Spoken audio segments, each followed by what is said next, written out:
ఒక బీసీ నాయకుడు మాజీ మంత్రి జోగి రమేష్ గారి అక్రమ అరెస్ట్ ఈరోజు చూస్తూ ఉన్నాం. ఈ ప్రభుత్వం వచ్చిన తర్వాత ఏదైనా ఒక భారీ ఇన్సిడెంట్ ప్రభుత్వానికి నష్టం జరిగే ఒక ప్రక్రియ జరిగితే వెంటనే దాని దారి మరలించే కార్యక్రమం జరుగుతూ ఉంది. ఒక పక్క తుఫాన్ విపత్తు వల్ల రైతులు నష్టపోయారు, రైతాంగం నష్టపోయారు. ఇవన్నీ తర్వాత కాశీబుగ్గ ఇన్సిడెంట్ నిన్న 10 మంది చనిపోతే దాన్ని రూపుమార్చేదానికి ఈరోజు జోగి రమేష్ అన్నన్ గారిని అరెస్ట్ చేశారు.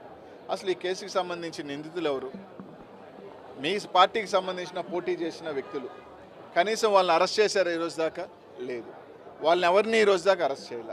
ఒక తప్పుడు కన్ఫెషన్, ప్రతిదానికి ఏంటంటే ఒక తప్పుడు కన్ఫెషన్ రాయించడం, దాని మీద అరెస్ట్ చేయటం, ఇదే ప్రక్రియ జరుగుతూ ఉంది.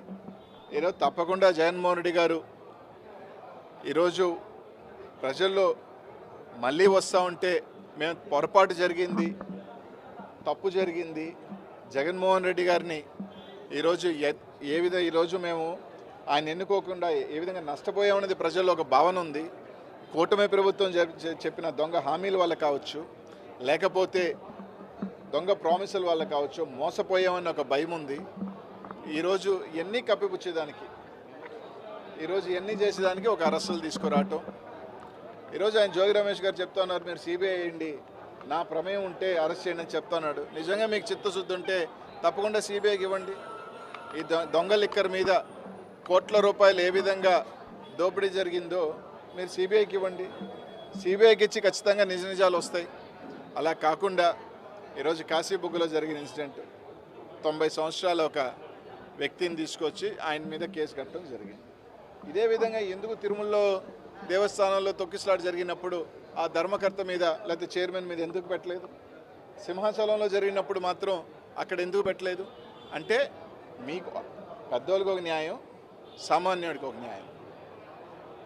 ఏ విధంగా దారులు మళ్ళీ ఇచ్చే పనులు, ఏ విధంగా కక్ష సాధింపులు జరుగుతున్నాయి రాష్ట్ర ప్రజలు అందరూ కూడా గుర్తిస్తూ ఉన్నారు.